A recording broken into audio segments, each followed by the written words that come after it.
अच्छा रोल करिए चलो तो भाजी कोई गल नहीं रोल इधर कर दो ਭਾਜੀ ਕੀ ਨਾਮ ਹੈ ਕਿੱਥੇ ਰਹਿੰਦੇ ਹੋ ਕੀ ਮਾਮਲਾ ਹੈ ਕੀ ਨਾਮ ਹੈ ਮੈਂ ਸਭ ਤੋਂ ਪਹਿਲੇ ਲੁਧਿਆਣਾ ਦਾ ਇੱਕ ਜ਼ਿੰਮੇਵਾਰ ਨਾਗਰਿਕ ਹਾਂ ਉਸ ਤੋਂ ਬਾਅਦ ਮੈਂ ਭਾਰਤੀ ਜਨਤਾ ਪਾਰਟੀ ਪੰਜਾਬ ਦਾ ਯੂਥ ਦਾ ਪ੍ਰਵਕਤਾ ਹਾਂ ਜਦੋਂ ਮੈਨੂੰ ਇੱਕ ਭਾਈ ਸਾਹਿਬ ਦਾ ਫੋਨ ਆਇਆ ਕਿ ਸਾਡੇ ਕੋਲ ਇੱਕ ਕਰਮਚਾਰੀ ਕੰਮ ਕਰਦਾ ਹੈ ਜਿਨੇ ਆਪਣੀ ਮਾਂ ਦਾ ਪੱਥਰੀ ਦਾ ਇਲਾਜ ਕਰਾਉਣ ਵਾਸਤੇ ਕੱਲ ਇੱਥੇ ਆਪਣੀ ਮਦਰ ਐਡਮਿਟ ਕਰਾਈ ਕਿ ਪੱਥਰੀ ਦਾ ਇਲਾਜ ਹੋ ਸਕੇ ਇਹਨਾਂ ਨੇ ਡਾਕਟਰਾਂ ਨੇ ਉਹਨੂੰ ਆਸ਼ਵਾਸਨ ਦਿੱਤਾ ਕਿ ਇੱਥੇ ਅਸੀਂ 1-2 ਦਿਨ ਐਡਮਿਟ ਕਰਾਂਗੇ ਪੱਥਰੀ ਦਾ ਪਿੱਤਾ ਜਿਹੜਾ ਪੱਥਰੀ ਜਿੱਥੇ ਫਸੀ ਹੋਈ ਆ ਪਿੱਤਾ ਕੱਢ ਦਾਂਗੇ ਤੁਹਾਡੀ ਮਾਂ ਜਲਦ ਤੋਂ ਜਲਦ ਇੱਥੋਂ ਰੈਫਰ ਕਰ ਛੁੱਟੀ ਕਰ ਦਾਂਗੇ ਉਸ ਤੋਂ ਬਾਅਦ ਰਾਤ ਨੂੰ 12 ਵਜੇ ਡਾਕਟਰ ਚੈੱਕ ਕਰਕੇ ਕਿ ਤੁਹਾਡੀ ਮਦਰ ਸਭ ਠੀਕ ਹੈ 35000 ਰੁਪਏ ਲੱਗੇਗਾ ਇਹਨਾਂ ਨੇ ਇਮੀਡੀਏਟਲੀ 10000 ਰੁਪਏ ਜਮ੍ਹਾਂ ਕਰਵਾ ਦਿੱਤਾ ਇਹਨਾਂ ਨੇ ਜਦੋਂ 10000 ਰੁਪਏ ਜਮ੍ਹਾਂ ਕਰਵਾਇਆ ਤੇ ਇਹਨਾਂ ਨੇ ਕਿਹਾ ਕਿ 25000 ਹੋਰ ਲੈ ਕੇ ਆਓ ਤੁਹਾਡੀ ਮਾਂ ਦਾ ਆਪਰੇਸ਼ਨ ਫਿਰ ਹੋਏਗਾ ਚਲੋ ਇਹਨਾਂ ਨੇ ਆਪਰੇਸ਼ਨ ਕਰ ਦਿੱਤਾ ਉਹਨਾਂ ਨੇ ਪੈਸੇ ਕੁਝ ਜਮ੍ਹਾਂ ਕਰਵਾਏ ਉਸ ਤੋਂ ਬਾਅਦ ਕੀ ਹੋਇਆ ਰਾਤੀ 2 ਵਜੇ ਇਹਨਾਂ ਦੀ ਨਰਸ ਚੈੱਕ ਕਰਨ ਆਈ ਕਿ ਸਭ ਠੀਕ ਹੈ ਕੋਈ ਦਿੱਕਤ ਪਰੇਸ਼ਾਨੀ ਨਹੀਂ ਹੈ 4 ਵਜੇ ਡਾਕਟਰਾਂ ਦਾ ਕੰਮ ਹੁੰਦਾ ਜਦੋਂ ਕੋਈ ਪੇਸ਼ੈਂਟ ਅਸੀਂ ਐਡਮਿਟ ਕਰਦੇ ਆ ਉਹਦਾ ਬੀਪੀ ਚੈੱਕ ਕਰਨਾ ਉਹਦੀ ਸ਼ੂਗਰ ਚੈੱਕ ਕਰਨਾ ਉਹਦਾ ਬਲੱਡ ਟੈਸਟ ਕਰਨਾ ਉਹਨੂੰ ਕੋਈ ਦਿੱਕਤ ਪਰੇਸ਼ਾਨੀ ਤਾਂ ਨਹੀਂ ਹੈ ਤਦ ਆਪਰੇਸ਼ਨ ਕਰਦੇ ਆ ਲੇਕਿਨ ਇਹਨਾਂ ਦੀ ਅਣਗਹਿਲੀ ਕਰਕੇ ਅੱਜ ਇਸ ਬੱਚੇ ਦੀ ਮਾਂ ਇਸ ਦੁਨੀਆ ਤੇ ਨਹੀਂ ਰਹੀ ਜੋ ਕਿ ਬੜੀ ਹੀ ਮੰਦਭਾਗੀ ਘਟਨਾ ਹੈ ਮੈਂ ਇਹਦੀ ਸਖਤ ਸ਼ਬਦਾਂ ਦੇ ਵਿੱਚ ਨਿੰਦਾ ਕਰਦਾ ਤੇ ਪ੍ਰਸ਼ਾਸਨ ਨੂੰ ਤੇ ਲੁਧਿਆਣੇ ਦੇ ਡੀਸੀ ਸਾਹਿਬ ਨੂੰ ਔਰ ਪੁਲਿਸ ਕਮਿਸ਼ਨਰ ਸਾਹਿਬ ਨੂੰ ਬੇਨਤੀ ਕਰਦਾ ਇਹ ਡਾਕਟਰ ਸਾਹਿਬ ਤੇ ਜਿਹੜੀ ਬਣਦੀ ਕਾਰਵਾਈ ਹੈ ਜਲਦ ਤੋਂ ਜਲਦ ਕੀਤੀ ਜਾਵੇ ਤੇ ਜਦੋਂ 4 ਵਜੇ ਰਾਤੀ ਇਹਦੀ ਮਦਰ ਦੀ ਡੈਥ ਹੋਈ ਤੇ ਮੁੰਡੇ ਨੇ ਆਪਣੀ ਮਦਰ ਨੂੰ ਇਹ ਹੱਥ ਲਾਇਆ ਤੇ ਉਹਦਾ ਸਰੀਰ ਠੰਡਾ ਹੋ ਚੁੱਕਾ ਸੀ ਤੇ ਜਦੋਂ ਸਰੀਰ ਠੰਡਾ ਹੋ ਗਿਆ ਇਹਨੇ ਜਾ ਕੇ ਨਰਸ ਨੂੰ ਉਠਾਇਆ ਨਰਸਾਂ ਡਾਕਟਰ ਸਟਾਫ ਸਭ ਸੁੱਤੇ ਪਏ ਸੀਗੇ ਤੇ ਜਦੋਂ ਸੌਣ ਦੇ ਬਾਵਜੂਦ ਇਹਨਾਂ ਨੇ ਕਿਹਾ ਕਿ ਮੇਰੀ ਮਾਂ ਨੂੰ ਦੇਖੋ ਮੈਨੂੰ ਲੱਗਦਾ ਮੇਰੀ ਮਾਂ ਨੂੰ ਕੁਝ ਹੋ ਗਿਆ ਲੇਕਿਨ ਇਹਨਾਂ ਨੇ ਕਹਿੰਦੇ कोई गल नहीं देखते हैं दिखाते हैं करते हैं कराते हैं उस तो बाद ना डॉक्टर बुलाया कहते जी हमको लगता है इनको हार्ट अटैक हो गया इदा किदा हार्ट अटैक हो गया एक बंदा अपनी मदर ਨੂੰ ਇਲਾਜ ਕਰਾਉਣ ਵਾਸਤੇ ਇੱਥੇ ਹਸਪੀਟਲ ਭੇਜਦਾ ਪਿਆ ਤੇ ਇਹ ਗੱਲ ਕਹਿ ਰਿਹਾ ਕਿ ਹਾਂ ਵੀ ਮੇਰੀ ਮਾਂ ਦਾ ਪੱਥਰੀ ਦਾ ਆਪਰੇਸ਼ਨ ਕਰ ਦਿਓ ਤੇ ਇਹਨਾਂ ਨੇ ਸਿਰਫ ਇੱਕ ਪ੍ਰਵਾਸੀ ਆ ਦੇ ਮਗਰ ਖੜੂਗਾ ਨਹੀਂ ਇਹਨਾਂ ਨੇ ਉਹਨਾਂ ਦੀ ਜ਼ਿੰਦਗੀ ਜਗ ਦੀ ਮਾਂ ਮਾਰ ਦਿੱਤੀ ਮੈਂ ਪ੍ਰਸ਼ਾਸਨ ਨੂੰ ਕਹਿਣਾ ਚਾਹੁੰਦਾ ਇਹ ਡਾਕਟਰ ਸਾਹਿਬ ਤੇ ਜਿਹੜੀ ਬਣਦੀ ਕਾਰਵਾਈ ਹੈ ਉਹ ਜਲਦ ਤੋਂ ਜਲਦ ਕੀਤੀ ਜਾਵੇ ਦੁਨੀਆ ਦੇ ਵਿੱਚ ਪੈਸਾ ਧਨ ਦੌਲਤ ਸ਼ੋਹਰਤ ਉਹਦੇ ਸਭ ਕੁਝ ਵਾਪਸ ਆ ਸਕਦੇ ਆ ਲੇਕਿਨ ਜਦੋਂ ਕਿਸੇ ਪਰਿਵਾਰ ਦਾ ਜੀ ਜਾਂਦਾ ਉਹ ਕਦੀ ਵਾਪਸ ਨਹੀਂ ਆਉਂਦਾ ਪਹਿਲਾਂ ਵੀ ਕੋਈ ਮਾਮਲੇ ਆ ਚੁੱਕੇ ਇਹਨਾਂ ਦੇ ਹਾਂਜੀ ਪਹਿਲੇ ਵੀ ਇੱਕ ਮਾਮਲਾ ਆਇਆ ਸੀ ਇਹਨਾਂ ਨੇ ਇਦਾਂ ਹੀ ਬਿਹਾਰ ਦਾ ਇੱਕ ਨੌਜਵਾਨ ਸੀ ਉਹਨੂੰ ਇਦਾਂ ਹੀ ਕੋਈ ਗਲਤ ਟੀਕਾ ਲਗਾ ਕੇ ਉਦੋਂ ਡੈਥ ਹੋ ਗਈ ਮੈਨੂੰ ਨਹੀਂ ਪਤਾ ਮੈਂ ਪਿਛਲੀ ਗੱਲਾਂ 'ਚ ਨਹੀਂ ਜਾਣਾ ਚਾਹੁੰਦਾ ਮੈਂ ਤਾਂ ਵਰਤਮਾਨ 'ਚ ਜਿੰਨਾ ਵਰਤਮਾਨ ਦੀ ਗੱਲ ਕਰਦਾ ਇਹਨਾਂ ਨੇ ਇਦਾਂ ਦਾ ਕਾਨੂੰਨਾ ਕੰਮ ਕਿਉਂ ਕੀਤਾ ਜਦੋਂ ਅਸੀਂ ਅੰਦਰ ਡਾਕਟਰ ਸਾਹਿਬ ਦਾ ਵਰਚਨ ਲੈਣ ਗਏ ਡਾਕਟਰ ਸਾਹਿਬ ਨੂੰ ਬੇਨਤੀ ਕੀਤੀ ਕਿ ਡਾਕਟਰ ਸਾਹਿਬ ਕਾਰਨ ਕੀ ਹੋਇਆ ਕਿਉਂ ਉਹਦੀ ਮੌਤ ਹੋ ਗਈ ਕਹਿੰਦੇ ਜੀ ਸਾਨੂੰ ਤਾਂ ਪਤਾ ਨਹੀਂ ਹਾਰਟ ਅਟੈਕ ਨਾਲ ਹੋ ਗਈ ਹੋਣੀ ਹੈ ਜਿਹੜਾ ਇਹਨਾਂ ਦਾ ਸਟਾਫ ਹੈ ਆ ਮੇਰੇ ਵੀਰ ਨੂੰ ਕਹਿੰਦਾ ਕਿ ਹਾਂ ਵੀ ਫਿਰ ਕੀ ਹੋ ਗਿਆ ਪਤਾ ਨਹੀਂ ਲੱਗਦਾ ਹੈ जो दुनिया में आया है उसने चले ही जाना यार ਜਦੋਂ ਤੁਹਾਡੇ ਘਰਦਿਆਂ ਨਾਲ ਇਦਾਂ ਦੀ ਗੱਲ ਹੋਊਗੀ ਤੁਸੀਂ ਇਹ ਜਵਾਬ ਦਿਓਗੇ ਲੱਖ ਲਾਣ ਦੇ ਇਹੋ ਜਿਹੇ ਡਾਕਟਰਾਂ ਤੇ ਮੈਂ ਪੰਜਾਬ ਦੇ ਹੈਲਥ ਮਿਨਿਸਟਰ ਨੂੰ ਬੇਨਤੀ ਕਰਦਾ ਇਹਨਾਂ ਦੀ ਡਿਗਰੀਆਂ ਚੈੱਕ ਕੀਤੀਆਂ ਜਾਣ ਇਹਨਾਂ ਕੋਲ ਵਾਕਈ ਜੈਨੂਇਨ ਲਾਇਸੈਂਸ ਹੈ ਕਿ ਨਹੀਂ ਹੈ ਜਾਂ ਇਦਾਂ ਹੀ ਡਾਕਟਰ ਬਣ ਗਏ ਆ ਇੱਕ ਜਿਹੜਾ ਜ਼ਿੰਮੇਵਾਰ ਹਸਪੀਟਲ ਜਾਂ ਜ਼ਿੰਮੇਵਾਰ ਡਾਕਟਰ ਹੁੰਦਾ ਨਾ ਜਦੋਂ ਉਹਦੇ ਕੋਈ ਇਲਾਜ ਵਾਸਤੇ ਮਸ਼ੀਨਰੀ ਨਹੀਂ ਹੁੰਦੀ ਸਟਾਫ ਨਹੀਂ ਹੁੰਦਾ ਡਾਕਟਰ ਨਹੀਂ ਹੁੰਦੇ ਉਹ ਵੱਡੇ ਹਸਪੀਟਲ ਦੇ ਵਿੱਚ ਰੈਫਰ ਕਰ ਦਿੰਦਾ ਲੁਧਿਆਣੇ ਦੇ ਵਿੱਚ ਸੀਐਮਸੀ ਡੀਐਮਸੀ ਫੋਰਟਿਸ ਅਪੋਲੋ ਵਰਗੇ ਵੱਡੇ ਸ਼ਾਨਦਾਰ ਹਸਪੀਟਲ ਨੇ ਜੇ ਤੁਹਾਡੇ ਕੋਲ ਇਲਾਜ ਦੀ ਕਮੀ ਸੀ ਤੁਹਾਡੇ ਕੋਲ ਡਾਕਟਰਾਂ ਦੀ ਕਮੀ ਸੀ ਤੁਹਾਡੇ ਕੋਲ ਮਸ਼ੀਨਰੀ ਦੀ ਕਮੀ ਸੀ ਤੁਸੀਂ ਉੱਥੇ ਰੈਫਰ ਕਰ ਦਿੰਦੇ ਤੁਸੀਂ ਕਿਉਂ ਨਹੀਂ ਕੀਤਾ ਇਸ ਗੱਲ ਦਾ ਜਵਾਬ ਕੌਣ ਦੇਗਾ ਇਸ ਕਰਕੇ ਮੈਂ ਪ੍ਰਸ਼ਾਸਨ ਨੂੰ ਬੇਨਤੀ ਕਰਦਾ ਇਹਨਾਂ ਦੇ ਜਲਦ ਤੋਂ ਜਲਦ ਬੰਦੀ ਕਾਰਵਾਈ ਕੀਤੀ ਜਾਵੇ मैं रहता हूँ जनकपुरी में रहता हूँ 0 नंबर गली A1 चिकन वाले के पास क्या मामला अपनी माता जी को कब लेके आए थे मम्मी को लेके आया था मैं 15 दिन पहले गांव से लेके आया था उसके बाद भाभी का ऑपरेशन हुआ था इधर इसलिए बोला डॉक्टर अच्छा है इधर लेके आने का इधर ऑपरेशन करेंगे ऐसा बोला था किस चीज़ का ऑपरेशन करवाना था ऑपरेशन मम्मी का पथरी हो गया था सर गाँव में चेक कराया था गाँव में देखा नहीं पथरी इसलिए इधर लिया 1000 रुपये लिया था इन्होंने टेस्ट किया पूरा बॉडी का एक्सरे किया पथरी निकला इन्होंने बोला तुरंत ऑपरेशन करने का बोला है हमने बोला अभी पैसे नहीं है हमारे पास 19-20 तारीख को पहुंचा था मैं इधर अभी महीना भी पूरा नहीं हुआ था किसी का पगार का इसलिए हमने बोला कि 1-2 तारीख को 10-12 तारीख को पगार हो जाएगा होटल वाले का उससे मांग के ऑपरेशन करा देंगे बाद में ऐसा सोचा था फिर इसलिए 10-15 तारीख को सोचा था 12 तारीख को कराने वाला था लोड़ी आ गया था फिर 15 तारीख को सुबह डॉक्टर ने फ़ोन किया था फिर लेके आओ बोला उसके बाद फिर बोला एक्सरा करना पड़ेगा बोला फिर दोबारा एक्सरा करने के बाद फिर बोला एक्सरा में हमको कुछ बताया भी नहीं है तुरंत बोला ऑपरेशन करने का है बोला है ऑपरेशन करने के बाद फिर भाई ने लेके आया मम्मी को इधर उसके बाद फिर 5 बजे सुबह होने वाला था ऑपरेशन बोला है मम्मी को ऐसा हॉस्पिटल में पहली बार लिया था ऐसा डर लगा था बोल रहा था डर की वजह से बीपी बढ़ गया था बीपी बढ़ने के बाद डॉक्टर ने बोला बीपी बढ़ गया है अभी थोड़ा ग्लूकोज पानी चढ़ा के उसके बाद होएगा ऐसा बोला है हाँ उसके बाद फिर 5 बजे ऑपरेशन होएगा बोला। 5 बजते बजते 6 बज गया ग्लूकोज का पानी चढ़ते चढ़ते। 6 बजे के बाद फिर ऑपरेशन थिएटर में लेके गया था। 6 बजे से लेके कम से कम 9:30 बजे तक ऑपरेशन थिएटर में थे। लाइव चालू था, हम लोग भी देख रहे थे इधर कांच से। उसके बाद फिर लेके आए, फिर बेहोश में थे वो लोग, ठीक है। रूम पे लेके आए, बेहोश में लेके आए।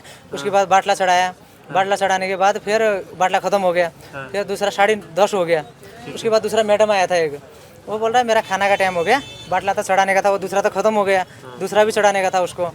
बाटला ख़त्म हो गया, उसके बाद बोला फटाफट चढ़ा दो, मेरा खाना खाने का टाइम हो गया, मैं जाने का है बोला है। फिर 2-3 बाटला साथ में चढ़ा दिया उन लोग ने। एक एकदम गिरता है ना, वो तो आराम से चढ़ता है ना ग्लूकोज तो। ਤੁਸੀਂ ਸਾਰੀ ਹੱਡ ਬੀਤੀ ਸੁਣ ਲਈ ਹੈ। ਤੁਸੀਂ ਇਹ ਦੇਖੋ ਕਿੰਨੀ ਵੱਡੀ ਨਲਾਇਕੀ है। उस तो बाद फिर फटाफट ग्लूकोज चढ़ा दिया, वो लोग चले गए। एक भैया था इधर, वो कभी कभी जाता था उधर, अचानक कम से कम 12-1 बजे 2 बजे तक गया था। उसके बाद फिर कोई भी नहीं गया जी अंदर, कोई भी नहीं गया। फिर भी सीसीटीवी कैमरा लगा हुआ है। पैसे आपसे लिए ऑपरेशन? हमारे से पहला लिया था 10,000 रुपया, पहले भर्ती किया इधर, भर्ती करने से 10,000 रुपया लिया था। फिर बोला था इन्होंने, तो बोला था 35,000 रुपये लूँगा ऑपरेशन का। हमने बोला 35,000 कोई बात नहीं, ठीक है। इधर उधर पहले 10,000 जमा कर देते हैं, उसके बाद इधर उधर से अब मम्मी को भर्ती करेंगे। उसके बाद इधर उधर पैसा जमा करवाया आपने? अभी 10,000 किया था। 10,000 उसके बाद इधर उधर से जमा कर रहे थे हम लोग, अभी भी कर रहे थे। आज भी वो छोटा भाई था, उसको भी पकड़ लेके आया। किस दिन करवाया?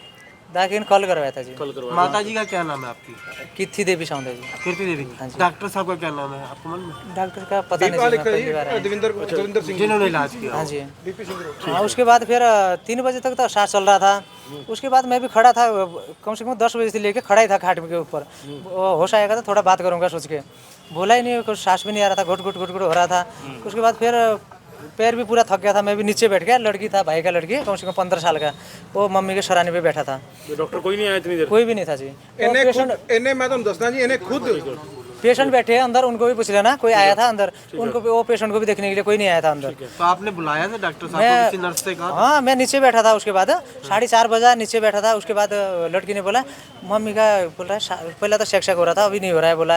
15 साल की था ना, वो भी बुझता था। उसके बाद मैंने देखा, मुख लगा के देखा, ऐसे करके इधर चेक किया, नहीं चल रहा है। तुरंत तो दौड़ के आया। कितने बजे? 4:30 बजे था जी। 4:30 हाँ, टाइम भी देखा था मोबाइल में, 4:30 बजे। वो इधर सोया हुआ था भैया। डॉक्टर क्या कह रहे हैं? अब डॉक्टर उसके बाद फिर उसको लेके गया, जो इधर इलाज करता है, नर्स होता है ना, उसको ले गया ऊपर। वो बोला अभी मम्मी तो उसी टाइम मरा हुआ था, मेरे को पता लग गया था, नर्स कुछ नहीं चल रहा था, मरा हुआ था। तो डॉक्टर बोल रहा है जिंदा है, अभी कुछ नहीं होगा, कुछ नहीं होगा, टेंशन मत करो, ऐसा बोल रहा है। मशीन लगाया, उसके हाथ में लगा रहा था, मशीन चल रहा था, मम्मी के हाथ में चल नहीं रहा था, वो तो मरा हुआ था ना। डॉक्टर तो कह रहे हैं उनको हार्ट अटैक हुआ है। कहाँ हार्ट अटैक हुआ जी? उन लोगों ने चेक ही नहीं किया ऐसा करके, लापरवाही किया जी इन लोगों ने। ਮੈਂ ਇਹੀ ਗੱਲ ਕਹਿਣਾ ਚਾਹੁੰਦਾ ਕਿ ਤੁਸੀਂ ਦੇਖੋ ਕਿੱਡੀ ਵੱਡੀ ਨਲਾਇਕੀ ਹੈ। ਲੁਧਿਆਣੇ ਵਰਗੇ, ਅਸੀਂ ਮਾਨਚੈਸਟਰ ਦੇ ਵਿੱਚ ਰਹਿੰਦੇ ਆ, ਐਡਾ ਵੱਡਾ ਲੁਧਿਆਣਾ ਸ਼ਹਿਰ ਹੋਵੇ, ਲੁਧਿਆਣੇ ਦੇ ਵਿੱਚ ਸੀਐਮਸੀ, ਡੀਐਮਸੀ, ਫੋਰਟਿਸ, ਅਪੋਲੋ ਵਰਗੇ ਵੱਡੇ ਹਸਪੀਟਲ ਹੈ। ਜੇ ਡਾਕਟਰ ਸਾਹਿਬ ਕੋ ਇੰਤਜ਼ਾਮ ਨਹੀਂ ਸੀਗੇ, ਜੇ ਡਾਕਟਰ ਸਾਹਿਬ ਕੋ ਮਸ਼ੀਨਰੀ ਦੀ ਕਮੀ ਸੀ, ਸਟਾਫ ਦੀ ਕਮੀ ਸੀ, ਕਿਸੇ ਚੀਜ਼ ਦੀ ਕਮੀ ਸੀ, ਤੁਸੀਂ ਵੱਡੇ ਹਸਪੀਟਲਾਂ 'ਚ ਰੈਫਰ ਕਰਦੇ ਹੋ ਯਾਰ, ਅਗਲੇ ਆਪੇ ਇਲਾਜ ਕਰਾਣਗੇ। ਇਹਦਾ ਮਤਲਬ ਇਹ ਥੋੜੀ ਹੈ ਗਰੀਬ ਬੰਦੇ ਦੀ ਜਾਨ ਦੀ ਕੋਈ ਵੈਲਿਊ ਨਹੀਂ ਹੈਗੀ। ਜੇ ਕੋਈ ਅਮੀਰ ਹੁੰਦਾ ਤੁਸੀਂ ਰੈਫਰ ਕਰਦੇ ਹੋ, ਗਰੀਬ ਬੰਦੇ ਨੂੰ ਕਹਿੰਦੇ ਮਰਦਾ ਮਰੇ। ਉਸ ਤੋਂ ਬਾਅਦ ਜੋ ਡਾਕਟਰ ਸਾਹਿਬ ਦਾ ਵਰਸ਼ਨ ਲਿੱਤਾ ਗਿਆ, ਡਾਕਟਰ ਸਾਹਿਬ ਨੇ ਇੱਕੋ ਹੀ ਗੱਲ ਕਹਿੰਦੇ ਆ, ਹਾਰਟ ਅਟੈਕ ਸੇ ਮੌਤ ਹੋ ਗਈ। ਯਾਰ ਕਿਸੇ ਬੰਦੇ ਦੀ ਮਾਂ ਮਰ ਗਈ, ਕਿਸੇ ਬੰਦੇ ਦੀ ਜਨਾਨੀ ਚਲੀ ਗਈ ਇਸ ਦੁਨੀਆ ਤੋਂ, ਤੁਸੀਂ ਯਾਰ ਪੋਲਾ ਜਿਹਾ ਮੂੰਹ ਲਾ ਦਿੰਦੇ ਹੋ ਕਿ ਹਾਰਟ ਅਟੈਕ ਸੇ ਮੌਤ ਹੋ ਗਈ ਹੋਗੀ। ਕੋਈ ਜ਼ਿੰਮੇਵਾਰ ਜਾਂਚ ਹੋਣੀ ਚਾਹੀਦੀ। ਬਿਲਕੁਲ ਇਹਦੀ ਜਾਂਚ ਉੱਚ ਪਰਦੀ ਜਾਂਚ ਹੋਣੀ ਚਾਹੀਦੀ। ਮੈਂ ਪੰਜਾਬ ਦੇ ਜਿਹੜੇ ਹੈਲਥ ਮਿਨਿਸਟਰ ਨੇ ਉਹਨਾਂ ਨੂੰ ਬੇਨਤੀ ਕਰਦਾ, ਲੁਧਿਆਣੇ ਦੇ ਸੀਪੀ ਸਾਹਿਬ ਤੇ ਡੀਸੀ ਸਾਹਿਬ ਨੂੰ ਵੀ ਬੇਨਤੀ ਕਰਦਾ, ਜਦੋਂ ਤੱਕ ਇਹਨਾਂ ਦੇ ਬਣਦੀ ਕਾਰਵਾਈ ਨਹੀਂ ਕੀਤੀ ਜਾਂਦੀ, ਅਸੀਂ ਬਾਹਰ ਧਰਨੇ ਦੇ ਬੈਠੇ ਹਾਂ ਤੇ ਜਦ ਤੱਕ ਇਹਨਾਂ ਨੂੰ, ਇਸ ਗਰੀਬ ਬੰਦੇ ਨੂੰ, ਇਸ ਪ੍ਰਵਾਸੀ ਨੂੰ ਇਨਸਾਫ ਨਹੀਂ ਮਿਲ ਜਾਂਦਾ, ਅਸੀਂ ਆਪਣਾ ਸੰਘਰਸ਼ ਜਾਰੀ ਰੱਖਾਂਗੇ। ਹਾਂਜੀ ਡਾਕਟਰ ਸਾਹਿਬ, ਬਾਹਰ ਧਰਨਾ ਲੱਗਾ ਹੈ, ਕੀ ਕਹਿਣਾ ਚਾਹੋਗੇ ਉਸ ਬਾਰੇ? ਧਰਨਾ ਤਾਂ ਤੁਹਾਨੂੰ ਪਤਾ ਹੀ ਕਿਦਾਂ ਕਿਉਂ ਲੱਗਦੇ ਆ ਜੀ। ਜਦੋਂ ਇਸ ਜਿਹੇ ਕੰਮ ਦੇ ਵਿੱਚ ਪੋਲੀਟੀਕਲ ਇੰਟਰਫੇਰੈਂਸ ਹੋ ਜਾਏ ਤਾਂ ਫਿਰ ਧਰਨੇ ਲੱਗਦੇ ਆ। ਨਹੀਂ, ਉਹ ਮੁੰਡਾ ਕਹਿ ਰਿਹਾ ਕਿ ਮੇਰੀ ਮਾਤਾ ਦੀ ਇੱਥੇ ਡੈਥ ਹੋਈ ਹੈ। ਮਾਤਾ ਦੀ ਡੈਥ ਹੋਈ ਆ, ਅਸੀਂ ਕਿਹੜਾ ਡਿਨਾਈ ਕਰਦੇ ਪਏ ਹਾਂ, ਡੈਥ ਤਾਂ ਹੋਈ ਆ। ਹਾਂਜੀ, ਪਰ ਉਹ ਇਹ ਵੀ ਕਹਿ ਰਿਹਾ ਅਣਗਹਿਲੀ, ਡਾਕਟਰ ਦੀ ਅਣਗਹਿਲੀ ਕਰਕੇ ਅਣਗਹਿਲੀ ਕੋਈ ਨਹੀਂ ਹੋਈ, ਕੁਦਰਤੀ ਗੱਲ ਹੈ। ਮਾਤਾ ਦੀ ਬਾਈ ਚਾਂਸ ਹਾਰਟ ਅਟੈਕ ਆ ਗਿਆ ਜਾਂ ਆਪਰੇਸ਼ਨ ਤੋਂ ਬਾਅਦ ਕਈ ਤਰ੍ਹਾਂ ਦੀਆਂ ਕੰਪਲਿਕੇਸ਼ਨ ਆ ਜਾਂਦੀਆਂ, ਸਾਇਲੈਂਟ ਐਮਆਈ ਹੋ ਸਕਦਾ। ਡਾਕਟਰ ਸਾਹਿਬ ਆਪਰੇਸ਼ਨ ਹੈ ਕਿਸ ਚੀਜ਼ ਦਾ ਸੀਗਾ? ਪਿੱਤੇ ਦਾ ਆਪਰੇਸ਼ਨ ਸੀਗਾ। ਪਿੱਤੇ ਦਾ ਆਪਰੇਸ਼ਨ ਹੋ ਚੁੱਕਾ ਸੀ ਜਾਂ ਆਪਰੇਸ਼ਨ ਹੋ ਚੁੱਕਾ ਸੀ ਸ਼ਾਮ ਨੂੰ ਜੀ 6 ਵਜੇ। ਕਿੰਨੇ ਵਜੇ ਆਪਰੇਸ਼ਨ ਹੋਇਆ ਸੀ ਸਰ? 6 ਵਜੇ ਆਪਰੇਸ਼ਨ ਸ਼ੁਰੂ ਕੀਤਾ ਸੀ, 6:30 ਤੱਕ ਹੋ ਗਏ, 7 ਠੀਕ ਤੱਕ। ਹੈ। ਕਹਿੰਦੇ ਸਵੇਰੇ 4:30 ਵਜੇ ਅਸੀਂ ਡਾਕਟਰ ਤੇ ਨਰਸ ਨੂੰ ਬੁਲਾਇਆ ਸੀ, ਕੋਈ ਆਇਆ ਨਹੀਂ ਦੇਖਣ ਚੱਕ। ਨਹੀਂ ਗਏ ਐ, ਵੈਸੀ ਕੋਈ ਗੱਲ ਨਹੀਂ। ਤੇਰਾ ਸਾਰੀ ਰਾਤ ਚੱਕਰ ਮਾਰੇ, 10:30 ਤਾਂ ਮੈਂ ਵੀ ਸ਼ਾਮ ਨੂੰ ਦੇਖ ਕੇ ਗਿਆ ਇੱਥੇ। ਸਵੇਰੇ ਮਾਰਨਿੰਗ ਅਰਲੀ ਸਵੇਰੇ 4:30 ਵਜੇ ਜਦੋਂ ਪ੍ਰੋਬਲਮ ਹੋਈ ਹੈ ਤਾਂ ਸਟਾਫ ਵੀ ਗਿਆ, ਸਟਾਫ ਨੇ ਮੈਨੂੰ ਇਨਫੋਰਮ ਕਰਤਾ, ਮੈਂ ਵੀ ਆ ਗਿਆ। ਅਸੀਂ ਪੇਸ਼ੈਂਟ ਦਾ ਸਾਰਾ ਕੀਤਾ ਹੈਗਾ, ਆਕਸੀਜਨ ਦਿੱਤੀ ਹੈ, ਟ੍ਰੀਟਮੈਂਟ ਕੀਤਾ ਸਾਰਾ ਕੁਝ, ਲੇਕਿਨ ਨਹੀਂ ਬਚਾ ਸਕੇ ਪੇਸ਼ੈਂਟ ਨੂੰ। ਤੁਹਾਡੇ ਕਹਿਣ ਦਾ ਮਤਲਬ ਕਿ ਹਾਰਟ ਅਟੈਕ ਨਾ ਹੀ ਉਹਨਾਂ ਦਾ ਚਾਂਸਿਸ ਹੁੰਦੇ ਆ ਜਾ 50 ਸਾਲ ਦੀ ਉਮਰ ਸੀ ਨਾ, ਸਾਇਲੈਂਟ ਐਮਆਈ ਹੋ ਜਾਂਦਾ ਕਈ ਵਾਰੀ ਐਂਬੋਲਿਜ਼ਮ ਹੋ ਜਾਂਦਾ ਆਪਰੇਸ਼ਨ ਤੋਂ ਬਾਅਦ, ਕੁਛ ਨਾ ਕੁਛ ਪ੍ਰੋਬਲਮ ਹੁੰਦੇ ਚਾਂਸਿਸ ਤਾਂ ਹੁੰਦੇ ਆ 40 ਸਾਲ ਤੋਂ ਉੱਪਰ ਮਰੀਜ਼ ਹੋਣ ਤੋਂ। ਤੇ ਜੋ ਉਹ ਆਰੋਪ ਲਗਾ ਰਹੇ ਨੇ ਉਹਨਾਂ ਦਾ ਝੂਠੇ ਨੇ ਰੋਪ ਕਾ ਤਾਂ ਕੋਈ ਰੋਪ ਹੀ ਨਹੀਂ ਹੈਗਾ। ਜੋ ਆਰੋਪ ਲਗਾ ਰਹੇ ਨੇ ਅਣਗਹਿਲੀ ਨਾਲ ਉਹ ਮਰੇ ਤਾਂ ਦੇਖੋ ਜਿੱਥੇ ਵੀ ਪੇਸ਼ੈਂਟ ਦੀ ਡੈਥ ਹੋ ਗਈ ਤਾਂ ਇੱਕੋ ਹੀ ਰੋਪ ਹੀ ਹੁੰਦਾ ਹੈ ਕਿ ਅਣਗਹਿਲੀ ਹੈ। ਜਿੱਥੇ ਵੀ ਕੋਈ ਡੈਥ ਹਸਪਤਾਲ ਦੇ ਵਿੱਚ ਹੋਏਗੀ ਹਰੇਕ ਦਾ ਇੱਕੋ ਹੀ ਰੋਪ ਹੁੰਦਾ ਹੈ। ਕੋਈ ਜਸਟੀਫਾਈ ਨਹੀਂ ਕਰ ਪਾਏਗਾ। ਤੇ ਉਹ ਹੁਣ ਤੁਸੀਂ ਉਸ ਜੋ ਉਹਨਾਂ ਨੇ ਧਰਨਾ ਲਾਇਆ ਉਸ ਵਿਸ਼ੇ 'ਚ ਕੀ ਕਰਨਾ ਚਾਹੁੰਦੇ ਹੋ, ਕੀ ਕਰੋਗੇ ਹੁਣ? ਅਸੀਂ ਕਹਿੰਦੇ ਜੋ ਬੰਦੀ ਕਾਰਵਾਈ ਸਰਕਾਰ ਕਰੇ, ਪ੍ਰਸ਼ਾਸਨ ਕਰੇ, ਜੋ ਮਰਜ਼ੀ ਕਰਨ। ਮੈਂ ਤੁਸੀਂ ਮੰਨਦੇ ਹੋ ਕਿ ਪ੍ਰਸ਼ਾਸਨ ਕੋਈ ਵੀ ਜੋ ਮਰਜ਼ੀ ਜੋ ਵੀ ਜੇ ਉਹਨਾਂ ਨੂੰ ਕੋਈ ਇਤਰਾਜ਼ ਹੈ, ਇਨਕੁਆਰੀ ਹੋਵੇ, ਕੁਝ ਹੋਣੀ ਚਾਹੀਦੀ। ਹਾਂ ਜੋ ਮਰਜ਼ੀ ਹੋਵੇ, ਸਾਨੂੰ ਕੋਈ ਓਬਜੈਕਸ਼ਨ ਨਹੀਂ ਹੈ। ਠੀਕ ਹੈ ਜੀ, ਠੀਕ, ਉਹਨਾਂ ਨੂੰ ਕੋਈ objection ਨਹੀਂ। ਅੰਦਰ ਕੀ ਮਾਮਲਾ ਕੀ ਹੈ? ਸਰ ਨਾਲ ਗੱਲ ਕਰੀ ਉਹ ਕਹਿੰਦੇ ਆਪਰੇਟ ਕੀਤਾ ਸੀ ਕਿਸੇ ਲੇਡੀ ਦਾ ਜੀ, ਹੁਣ ਆਪਰੇਟ ਹੋਇਆ, ਬਾਕੀ ਡੈਥ ਹੋਈ ਆ, ਉਹਦਾ ਪੋਸਟਮਾਰਟਮ ਹੋਊਗਾ, ਪੋਸਟਮਾਰਟਮ ਤੋਂ ਬਾਅਦ ਡਾਕਟਰਾਂ ਦਾ ਬੋਰਡ ਬਣੂਗਾ, ਉਹ ਡਾਕਟਰਾਂ ਦੇ ਬੋਰਡ ਦੇ ਬਾਅਦ ਕੋਈ ਰੈਗੂਲੇਸ਼ਨ ਇੰਪਰੂਵ ਹੁੰਦੀ ਫਿਰ ਉਸ ਹਿਸਾਬ ਨਾਲ ਦੇਖਿਆ ਜਾਊਗਾ। ਡਾਕਟਰ ਵੀ ਕਹਿ ਰਹੇ ਨੇ ਕਿ ਜਾਂਚ ਹੋਣੀ ਚਾਹੀਦੀ ਹੈ, ਕਿ ਲੱਗਦਾ ਕਿ ਅਣਗਹਿਲੀ ਹੋਈ ਹੈ। ਨਹੀਂ ਅਸੀਂ ਨਹੀਂ ਇਹਦੇ ਬਾਰੇ ਕਹਿ ਸਕਦੇ, ਡਾਕਟਰਾਂ ਦਾ ਬੋਰਡ ਹੋਊਗਾ, ਪੋਸਟਮਾਰਟਮ 'ਚ ਕਲੀਅਰ ਹੋ ਜਾਊਗਾ ਜੋ ਵੀ ਹੋਇਆ। Okay thank you. ਚਲੋ ਖਬਰ ਹੋ ਗਈ ਪੂਰੀ।